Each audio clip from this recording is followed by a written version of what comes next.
বন্ধুসকল, মনৰ ভিতৰত উকমকাই থকা কথা কেইটামানৰ ভাগ আপোনালোকক দিব বিচাৰিছোঁ। গতিশীল সময়ৰ সোঁতত খোজ মিলাই চলিবই লাগিব। তথাপিও আহকচোন সেইদিন আৰু এইদিনৰ তুলনা কৰি চাওঁ। ঐ ৰংমন, আবেলি বকুল তললৈ আহিবি খেলিবলৈ। তগৰ, চম্পা, ৰতনহঁতকো কবি। বাই আলিয়া, ইভিনিং লগ হ'ম হা মিউজিক ক্লাছত। ঐ, আজি স্কুল বন্ধ নহয়, পথাৰত চেচু খান্দিম ওলাবি। তই নৰাৰ পেঁপা সাজিব জান নহয়, মোক কিন্তু এটা সাজি দিবি আজি। ঐ ৰতন, চা সৌবোৰ জেতুলী পকা আৰু গৰখীয়াও আছে, লমালমে লাগি আছে চা। আনোগৈ ব'ল। হেল্ল' পাপা, শুনিছানে? আজি অফিচৰ পৰা আহোঁতে মোলৈ পিজ্জা লৈ আহিবা হা। খুৰীদেউ ভালে আছে?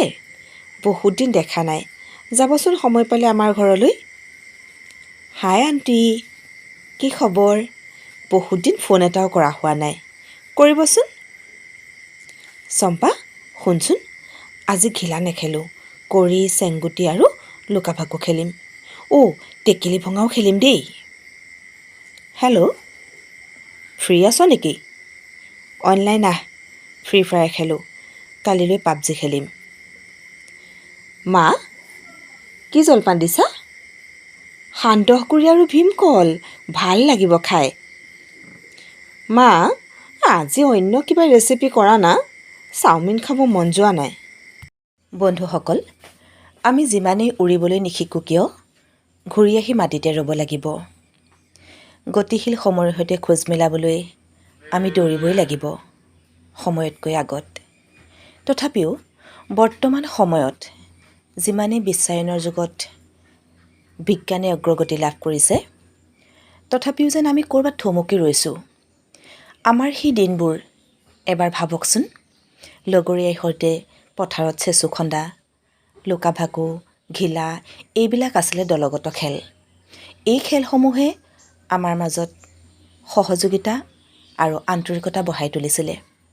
কিন্তু বৰ্তমান সময়ত শিশুসকলে নিজক লৈ ব্যস্ত। এই স্কুলৰ পৰা আহি টিউশ্যন, মিউজিক, আৰ্ট, বিভিন্ন দিশত তেওঁলোক ব্যস্ত হৈ পৰিবলগীয়া হয়। আৰু সেইসমূহে যেন লাহে লাহে আমাৰ মাজৰ পৰা বন্ধুত্বৰ সেই এনাৰ্জিডাল ছিঙি পেলাইছে, সহযোগিতা, আন্তৰিকতা আদি শব্দবোৰ নাইকিয়া কৰি পেলাইছে। আমি যেন সকলো আত্মকেন্দ্ৰিক হৈ পৰিছোঁ। মোৰ একান্তই নিজা অনুভৱ। আমি এইখিনি কৰিব লাগিব। তাৰ মাজতে যদি অকণমান সময় উলিয়াই, অকণমান সুৰুঙা বুজি আমাৰ কণমানিহঁতক আমি লগৰীয়াৰ সৈতে কিছু ক্ষণ এৰি দিওঁ, তেতিয়া হয়তো তেহেঁতি এটা বেলেগ আমেজ পাব।